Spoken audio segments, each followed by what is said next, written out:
Soup එකක් බොනවද නැත්නම් soup එකක් කනවද? ඉස්සෙල්ලා මතක තියාගන්න ඕන දේ තමයි සුප් එකක් අපි කනවා. මොකද ඒක මීල් එකක්, ඒක ඩ්‍රින්ක් එකක් නෙමෙයි. ඒ හින්දා කවදාවත් සුප් එකක් බොනවා කියලා කියන්න එපා. You eat a soup, not drink a soup. Soup spoon එක පාවිච්චි කරලා හැමතිස්සෙම තමන්ගේ ඇඟෙන් ඉවතට සුප් එක ගන්න. මෙහෙම ඇතුල් පැත්තට ගත්තොත් වෙන්නේ ඒක හැලුනොත් තමන්ගේ ඇඟට හැලෙන්න පුළුවන්.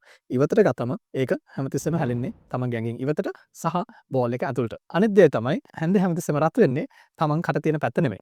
සෝ ඔයාලට කට පුච්ච ගන්න නැතුව සුප් එක බොන්න පුළුවන්. හැමතිස්සෙම සුප් එකට පිමින්න යන්න එපා. හැමතිස්සෙම නෙමෙයි කොයි වෙලාවකත් පිමින්න යන්න එපා. ඔයාලට සුප් එක රස්නේ කියලා හිතනවනම් ඒක ස්පූන් එක මෙහෙම රෙස් කරලා තියන්න. නැත්නම් මේ පර්ෂන් එකේ රෙස් කරලා තියන්න. හොඳයි කියලා හිතනම සුප් එක කන්සියුම් කරන්න. සමහර කට්ටිය කියනවා මෙහෙම කෙලින් ඉඳගෙන සුප් එක මෙහෙම තියාගෙන කන්න ඕනේ කියලා. ඇත්තට එහෙම වෙන්න ඕනේ නැහැ. නැමෙන්න එපා කියලා කියන්නේ ගොඩක් වෙලාවට ලේඩි කෙනෙක් නම් එයාගේ කොණ්ඩේ සමහරවිට සුප් එකට යන්න පුළුවන්. නැත්නම් ජෙන්ට් කෙනෙක් නම් ඔළුවේ තියෙන කොණ්ඩේ කෑම එකට වැටෙන්න පුළුවන්. සුප් එක විතරක් නෙමෙයි ඕන කෑම වේලක් කන්සියුම් කරද්දී තමන් පුළුවන් තරම් කෙලින් ඉඳලා කන්සියුම් කරන්න. චුට්ටක් නැමිලා කෑවට එහෙම ප්‍රශ්නකුත් නැහැ. එහෙනම් enjoy your soup. මේ වගේ තව ඉන්සයිඩ් ඉන්ෆර්මේෂන් ඔයගලන්ට දැනගන්න ඕන නම් හොටෙල්ස් ගැන අපේ channel එක subscribe කරලා තියාගන්න.